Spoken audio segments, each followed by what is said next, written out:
censurar o comportamento de qualquer pessoa. Mas quem o fizer, vai preso. Sem saber por quê. Então estamos numa situação que só com Jesus vamos obedecer. Porque é melhor ficar livre do que na cadeia. Porque livre a gente vê o fim de todos. Todos vão morrer. É uma beleza a morte, todos. Eu que tenho uma vida larga, 96 anos, mas eu já vi foi gente morrer. Gente que ameaçava o país, que ameaçava... Aí teve uma filhinha, morreu. Vocês vejam, os grandes dominadores do mundo, Gengis Khan, o homem que era tão cruel, como ele era analfabeto, ele contava as pirâmides de cadáveres para ver em que batalha ele havia morto o maior número de pessoas. Vemos os grandes conquistadores, o maior deles de todos os tempos, morreu com 32 anos. E morreu de uma enfermidade que graçava no país em que ele estava em guerra. Então a morte é uma bem-aventurada.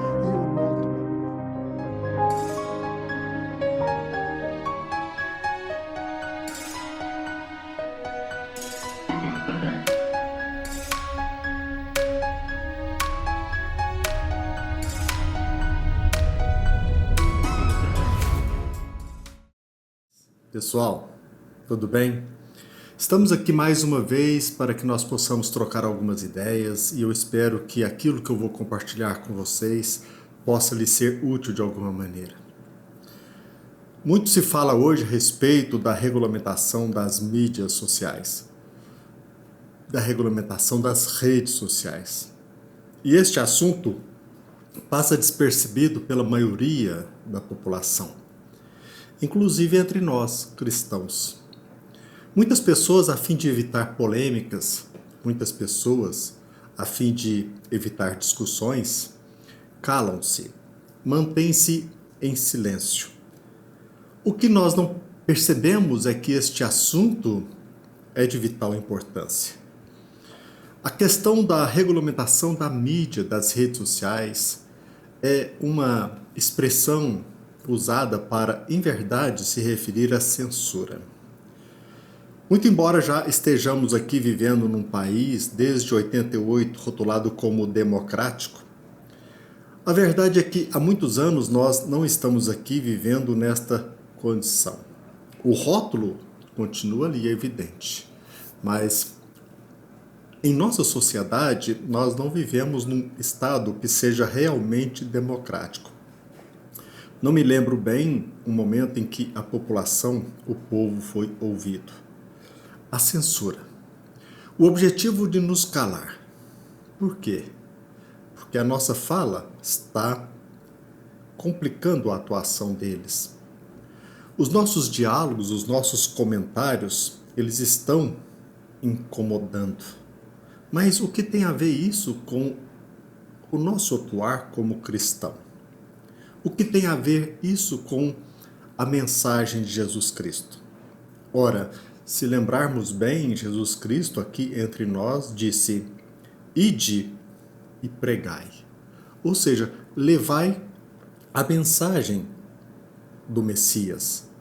E aqui nós estamos procurando levar a mensagem que, a nosso ver, Jesus Cristo espera que seja compartilhada. Ide e pregai. Quando nós falamos em censura, às vezes nós vinculamos esta palavra com a atuação de jornalistas, com o vínculo com os meios de comunicação, mas nós esquecemos que, em verdade, quando se fala em censura, se refere a toda e qualquer atuação, livre expressão do pensamento que possa complicar a atuação do Estado. Qualquer palavra que possa importuná-los. Isso a critério deles. Eles é que dizem o que é verdade, o que é mentira. Mas o que isso tem a ver com o nosso atuar de cristão, como cristãos? Em verdade, as pessoas não percebem que num país ditador, onde a força, a imposição, O cerceamento da nossa liberdade de expressão não se refere exclusivamente à manifestação do nosso pensamento envolvendo assuntos políticos. Aliás, nós esquecemos que a mensagem de Jesus Cristo ela tem um cunho eminentemente político. Muito embora Jesus Cristo tenha evitado entrar em contato com Pôncio Pilatos, em nenhum momento ele marcou uma audiência com Pilatos, com Herodes, muito menos com Caifás. Ele se dirigiu ao povo. Quando se fala em censura, nós esquecemos que o objetivo daqueles que estão no poder é também censurar, é controlar o nosso pensamento quando nós compartilhamos com os outros as mensagens de Jesus Cristo. Porque a mensagem de Jesus Cristo, esta mensagem incomoda. Tanto é verdade que ele, o nosso mestre maior, o mestre dos mestres, ele foi crucificado. Quando se fala em censura, nós esquecemos daquele período, daqueles momentos em que os cristãos se reuniam nas catacumbas, onde ali se realizavam os sepultamentos, porque eles eram perseguidos. Quem não se lembra de Nestório, que teve a oportunidade de reencontrar o seu filho numa catacumba, quando ele fazia uso da sua palavra? Isso representa dizer que os cristãos da época eles não tinham oportunidade de livremente expressar a mensagem de Jesus Cristo. O que isso tem a ver com o nosso atuar cristão? Parece que ficou evidente que a mensagem de Jesus Cristo incomoda. Cego é aquele que não percebe que no planeta muito se faz para denegrir a mensagem de Jesus Cristo. Só é cego aquele que não percebe que a mensagem de Jesus Cristo incomoda. Somos rotulados de extrema direita simplesmente porque nós respeitamos, como conservadores, as lições de Jesus Cristo, o respeito às instituições, a despeito deles apontarem o dedo para nós e falar que nós desrespeitamos as instituições. Para que nós não fiquemos aqui falando apenas de manifestações de cunho espiritual, apontando, rememorando a vida de Nestório, Emmanuel reencarnado como escravo 50 anos depois, vamos citar, por exemplo, uma frase de Ulisses Guimarães. Ulisses Guimarães, um político aqui entre nós, quando vivo, ele disse uma frase que é importante nós relembrarmos. Ulisses Guimarães disse: a censura é inimiga feroz da verdade. É o horror à inteligência. A censura é um horror à pesquisa, ao debate, ao diálogo. A censura decreta a revogação do dogma da falibilidade humana e proclama os proprietários da verdade. Se nós relembrarmos bem o que Jesus Cristo disse, eu sou o caminho, a verdade, a vida, destaquemos aqui a palavra verdade. Ora, se a censura ela procura destruir, ocultar a verdade, como diz Ulisses Guimarães, a censura é inimiga feroz da verdade, fica claro, cristalino, que aqueles que querem nos censurar, que pretendem regular as mídias sociais, eles querem o quê? Dificultar, se não impossibilitar o nosso contato com a verdade. E, obviamente, também a mensagem de Jesus Cristo, ela será cerceada.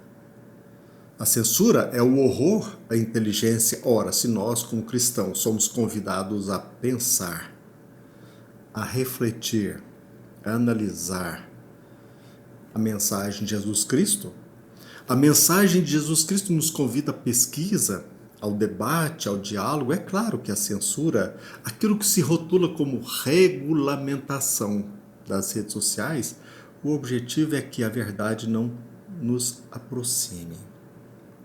À luz da filosofia espírita, em nosso caso, nós podemos dizer que a censura ela se contrapõe à liberdade com responsabilidade. Ora, quando nós falamos sobre responsabilidade, é claro que por desfrutarmos da liberdade de compartilhar o nosso pensamento, nós iremos responder pelo abuso na manifestação do nosso pensamento. Isso está previsto em nossa legislação penal.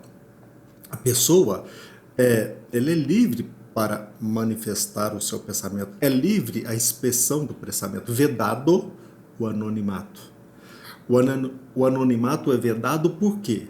Porque tem que se saber quem manifestou aquele pensamento para que ele assuma responsabilidades pelas suas palavras. Não quer dizer que quando se fala em defender a liberdade do pensamento, nós estejamos aqui avalizando a conduta daqueles que fomentam o ódio, aqueles que dissimulam a verdade, aqueles que compartilham mentiras. Não é isso. Nós desfrutamos de meios, a nossa Constituição, o nosso Código Penal desfruta de meios para que aquela pessoa seja responsabilizada. Entre nós cristãos, quem não se lembra do Auto de Fé em Barcelona, quando se queimou mais de 300 obras espíritas em defesa da verdade? O cristianismo, representado pelos católicos, eles apontavam para nós espírita cristãos como se nós fôssemos demoníacos. E assim, eles, detentores da verdade, eles se acharam o direito de queimar em praça pública mais de 300 obras espíritas. Ora, infelizmente, entre nós espíritas, existe hoje uma postura daqueles que, a fim de evitar a polêmica, a discussão, o debate, a fim de buscar a paz, eles procuram calar a voz dos outros. Eles procuram nos calar. E assim, não percebemos que estamos contribuindo para que a mentira se prolifere, a mentira persista e nós nessa postura hipócrita de, através de evitar a polêmica, a discussão, em verdade nós estamos conferindo espaço àqueles que falam, mentem, àqueles que caluniam, àqueles que, em verdade, fomentam o discurso de ódio. E é claro que entre nós, os cristãos, em nosso caso, entre espírita cristãos, a fim de evitar a polêmica, a discussão, concordam com a regulamentação das redes sociais. Em outras palavras, concordam com a censura, colocando assim obstáculo à verdade, ao debate. É claro que nós percebemos que não é o fato de a pessoa se rotular cristã que ela tenha um vínculo estreito com a divulgação da verdade. Muitos se usam de uma vestimenta falsa para nos enganar, mas aquele que se diz verdadeiramente cristão, ele procura encontrar cada vez uma intimidade com Jesus Cristo, que ele é o caminho, a verdade e a vida. Para vocês terem uma ideia, neste livro aqui, Cidadão Rivaio, este livro que ele foi escrito, na verdade, uma biografia profunda do cidadão Rivaio, Pedro de Campos, ele vem falar que Allan Kardec, muito embora às vezes seu nome seja repetido várias e várias vezes em palestras, em conferências, em congressos, poucos conhecem a vida de Allan Kardec. E aqui ele destaca muito bem que Allan Kardec, além de professor, pedagogo, além de pesquisador, cientista, ele também trabalhava como todos nós trabalhamos. E ele chegou a desenvolver a sua tarefa até mesmo como contabilista ou até mesmo investidor na área de teatro. E esse livro aqui, Pedro de Campos faz um liame entre a vida de Allan Kardec, vinculando a censura, ao tema da censura. Quem tiver a oportunidade de ler esse livro, eu tenho certeza que te irá obter enormes benefícios. Não há dúvida quanto ao conceito excelente de Rivail. Ele tinha um conceito respeitoso, até mesmo ele admirava a função do teatro. Porque naquela época nós não tínhamos a televisão. Nós não deparávamos com os meios de comunicação que nós temos hoje. Eles não desfrutavam da internet, eles não desfrutavam, por exemplo, hoje, de um shopping. Aquilo que era entretenimento, quase sempre numa elite, era o teatro. E por meio do teatro, pelo divertimento, ali se compartilhava a cultura, a conscientização. Ainda vigorava de forma assim bem patente o intuito de conscientizar. Muito embora, na época do professor Rivaio, ali em França, em Paris, ainda naquele país que levantou a bandeira da liberdade, da igualdade e da fraternidade, ali ainda vigorava a censura. Vigorava de modo inconveniente a censura das autoridades às peças teatrais. É importante que nós voltemos o nosso olhar à época de Allan Kardec para que possamos perceber como se fomenta cada vez mais, como se insiste em materializar a censura para que nós nos calemos, para que nós nos silenciemos. Em 1906, consta que, de fato, a censura ela foi abolida. Por quê? Porque eles entenderam que num regime verdadeiramente democrático não pode haver censura, não pode haver obstáculo à manifestação dos nossos pensamentos, não pode haver uma censura, um obstáculo para que nós nos expressemos sobre assuntos políticos e assuntos sociais. E que poderia e deveria ser divulgada a nossa mensagem, as nossas ideias, os nossos ideais, por todo e qualquer meio de comunicação. Neste livro consta que a polêmica não é uma arma inferior e mesquinha. Repito, nesse livro aqui se deixa bem claro aquilo que Allan Kardec ele testemunhava no seu viver. Ali consta, neste livro consta que a polêmica, muito embora sim pensemos, mas a polêmica não é uma arma inferior e mesquinha, quando ela é dirigida contra a mentira, quando ela é dirigida contra a deslealdade, quando a polêmica ela envolve instintos perversos e destruidores de quem não conhece o amor fraterno e se esconde em seu casulo de ódio, aí sim, divulgando mentiras e intrigas. Ou seja, aqueles que hoje defendem a regulamentação dos meios de comunicação, das redes sociais, da mídia, eles querem ser os detentores, aqueles que detêm o monopólio da verdade. Isso, a censura, é contra um Estado realmente democrático. Para Allan Kardec, ou melhor dizendo, para o professor Rivaio, ele vivendo na sua época, ele percebeu que o teatro, naquelas circunstâncias, representava um meio rápido por meio do qual se fomentava a investigação. Aquilo que se poderia fomentar o intuito de procurar a verdade, desnudá-la. Então, meus amigos, o que nós precisamos perceber, com todo respeito, é que nós pensemos bem e procuremos entender o objetivo daqueles que, no poder, procuram nos tratar como objetos inanimados. Nem imaginemos qual o propósito deles. Eles querem, na verdade, nos transformando num objeto inanimado para que nós possamos ser facilmente conduzido, facilmente manipulado. É estranho notar, repito, e para finalizar, que muitos daqueles que se dizem cristãos, É difícil de entender mesmo entre aqueles que se dizem espírita cristãos, eles defendem a regulamentação das redes sociais. Eu percebo sim que muitos daqueles que divulgam, daqueles que têm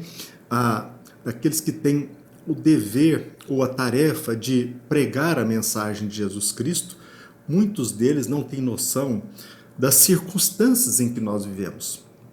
Eles pensam e eles abraçam a ideia equivocada de que em nosso sistema jurídico não existe meio para que possa combater a mentira, o discurso de ódio. Bem claro na nossa Constituição Federal, ali está bem claro. Em nossa Constituição Federal está bem claro que é vedada a censura. É livre toda e qualquer manifestação de pensamento, vedado o anonimato.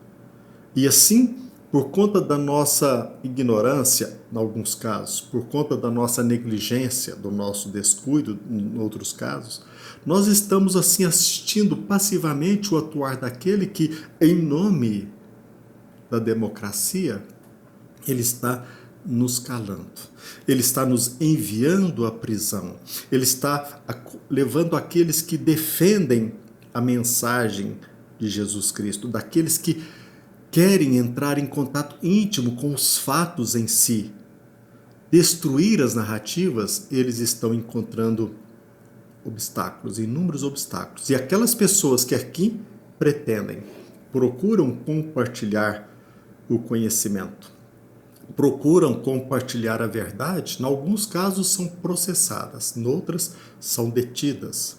Elas são colocadas em prisões, encarceradas. Então nós não podemos esquecer o objetivo maior que o Evangelho de Jesus Cristo ele nos aponta. Ser cristão aqui na Terra é um desafio enorme. Ser cristão é assumir riscos, desafios. Aquele que é cristão, ele não pode sucumbir ao medo.